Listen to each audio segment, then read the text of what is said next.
నమస్తే, welcome to weekend analysis by KRR.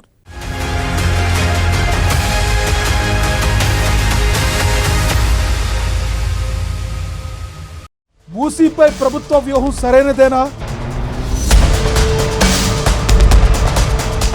ముఖ్యమంత్రి పట్టుదలతో మూసీ ప్రక్షాళన సాధ్యమవుతుందా?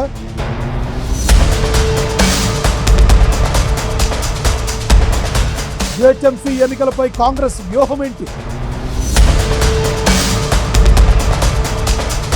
వెలుగుమట్ల ఎపిసోడ్ ప్రభుత్వానికి తలనొప్పులు తెచ్చిందా?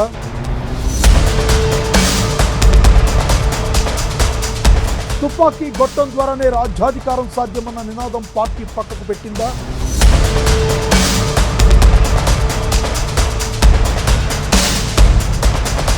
అడవి నుండి వచ్చిన మావోయిస్టులు ఎన్నికల్లో పోటీ చేస్తారా?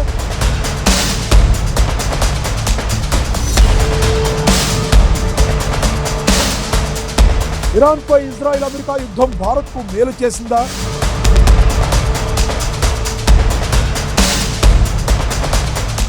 ఏపీలో స్థానిక ఎన్నికలకు రంగం సిద్ధమవుతుందా?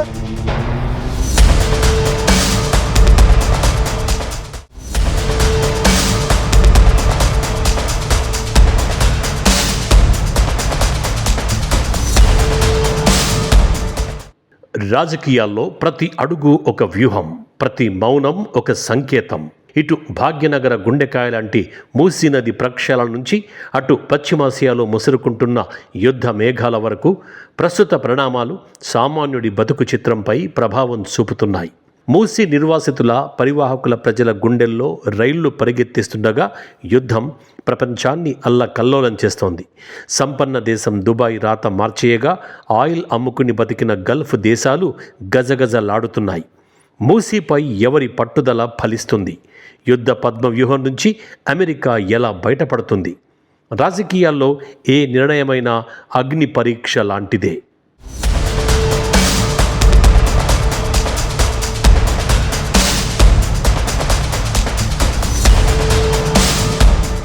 మూసీపై ముఖ్యమంత్రి పట్టుదల.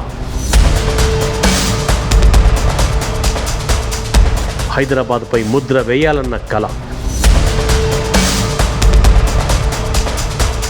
ప్రజల్ని మెప్పించడమే అసలైన సవాల్.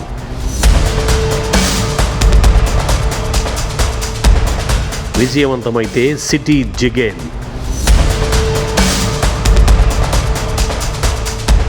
ముఖ్యమంత్రి రేవంత్ రెడ్డి అత్యంత ప్రతిష్టాత్మకంగా తీసుకున్న మూసీ రివర్ ఫ్రంట్ ప్రాజెక్ట్ ఇప్పుడు తెలంగాణ రాజకీయాల్లో హాట్ టాపిక్.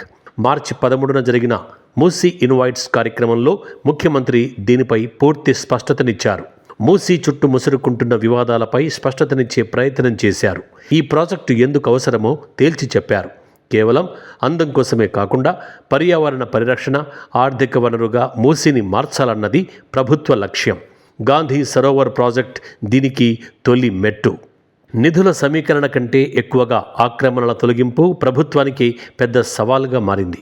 వేల కోట్ల వ్యయంతో కూడిన ఈ ప్రాజెక్టును 36 నెలల్లో పూర్తి చేస్తామన్న పట్టుదల కార్యరూపం దాల్చాలంటే విపక్షాల విమర్శలను, బాధితుల నిరసనల్ని అధిగమించాల్సి ఉంటుంది. ఇది సీఎంకు పెద్ద సవాల్. గత ప్రభుత్వం కాళేశ్వరం ప్రాజెక్టు కోసం సవాళ్లు ఎదుర్కొన్నట్టు ఈ ప్రభుత్వం మూసీపై సవాళ్లను ఎదుర్కొంటోంది. అయితే నిర్వాసితుల బాధ పెద్దది.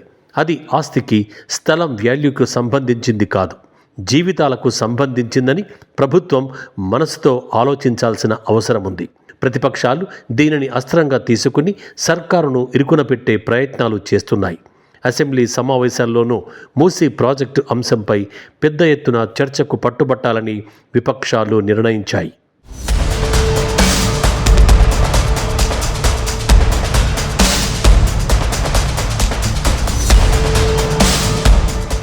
గ్రేటర్ ఎన్నికలే ముందున్న సవాల్.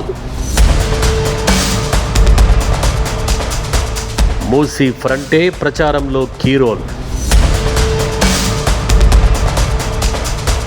3 నగరాలపై కాంగ్రెస్ గురి. అభివృద్ధి చేస్తేనే అంచనాలు సరి.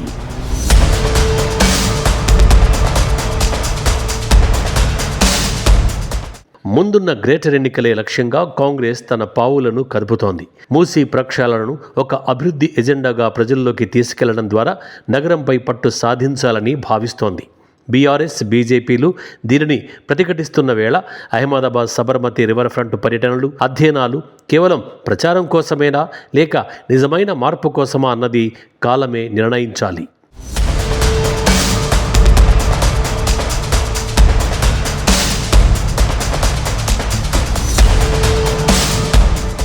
వెలుగుమట్టలో కూల్చివేతలు,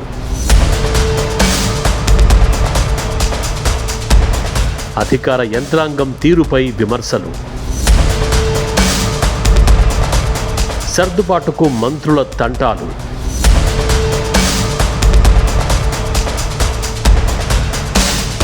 బాధితులకు కలగాలి మేలు.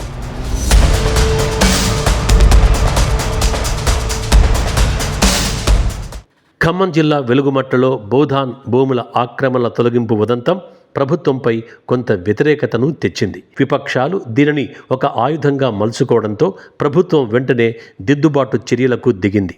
412 మంది బాధితులకు ఇంటి పట్టాలు, ఇందిరమ్మ ఇళ్లు మంజూరు చేస్తూ నిర్ణయం తీసుకోవడం ద్వారా ఆ సెగను చల్లార్చే ప్రయత్నం చేసింది.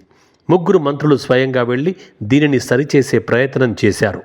అయితే క్షేత్రస్థాయిలో ఇంకా కొంత అసంతృప్తి మిగిలే ఉంది.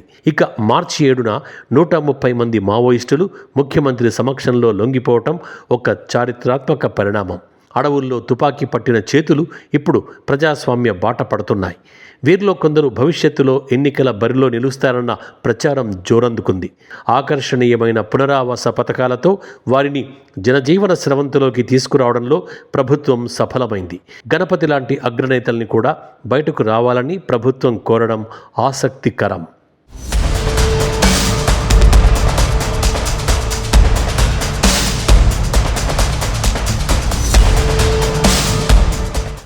ఇరాన్ ఇజ్రాయిల్ యుద్ధం,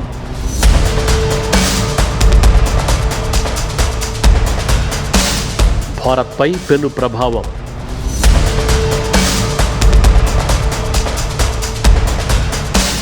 గ్యాస్ కొరతతో దేశంలో ఆందోళనలు.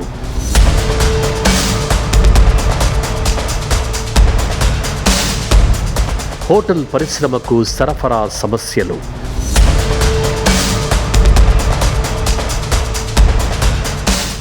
అంతర్జాతీయంగా చూస్తే ఇరాన్పై ఇజ్రాయిల్, అమెరికా యుద్ధం భారత్కి మేలు కంటే కష్టాలే తెచ్చిపెట్టింది.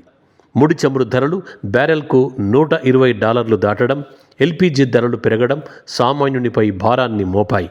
హార్మోజ్ జలసంధి మూసివేతతో సరఫరా గొలుసు దెబ్బతింది. చౌకంగా లభించే ఇరాన్ చమురుకు బ్రేకులు పడడం భారత్ ఎనర్జీ సెక్యూరిటీకి సవాల్గా మారింది.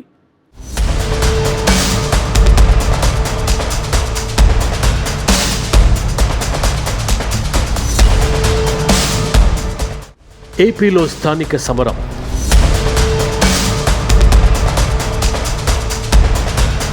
చంద్రబాబు తాజా వ్యూహం.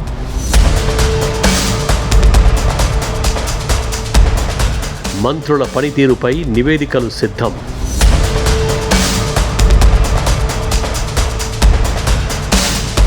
స్థానిక ఎన్నికల తర్వాత విస్తరణకు సిద్ధం.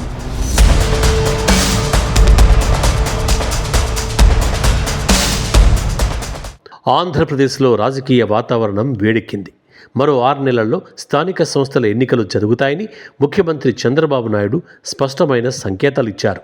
ఏప్రిల్ 2న మంత్రుల పనితీరు నివేదికలు సిద్ధం కావాలని ఆదేశించటం, కూటమి విపక్షాల మధ్య సీట్ల సర్దుబాటుపై చర్చలు మొదలవడం చూస్తుంటే ఏపీలో మళ్లీ స్థానిక పోరు మొదలైనట్టే కనిపిస్తోంది. గతానికి భిన్నంగా చంద్రబాబు ఈ దఫా ఎక్కువగా ప్రజలతో కనెక్ట్ కావడానికే ప్రయత్నిస్తున్నారు. గతంలో అధికారంలో ఉన్నప్పుడు మిస్ అయిన కనెక్టివిటీని ఈసారి మిస్ చేయడం లేదు. వ్యూహాత్మకంగా పట్టుదలగా వ్యవహరిస్తున్నట్టు కనబడుతోంది. మరోవైపు స్థానిక ఎన్నికల తర్వాత మంత్రివర్గ విస్తరణ చేయాలన్న వ్యూహంతో చంద్రబాబు ఉన్నట్టు కనబడుతోంది.